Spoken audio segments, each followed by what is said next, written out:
चक्रात ध्यान करावे. कृती: अंथरलेल्या विद्युतरोधक आसनावर शांत चित्ताने बसा. रेचक करीत करीत उजवा पाय वाकवून डाव्या मांडीवर ठेवा. डावा पाय वाकवून उजव्या मांडीवर ठेवा. पायांच्या तळवे वरती आणि टाचा नाभीखाली असाव्यात. गुडघे जमिनीला टेकलेले असावेत.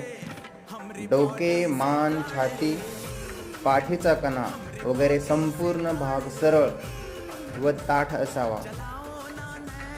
दोन्ही हात दोन्ही गुडघ्यांवर ज्ञान मुद्रेत ठेवा. अंगठा तर्जनीच्या नखाला लावून बाकीची तिन्ही बोटे सरळ ठेवल्यास ज्ञान मुद्रा होते.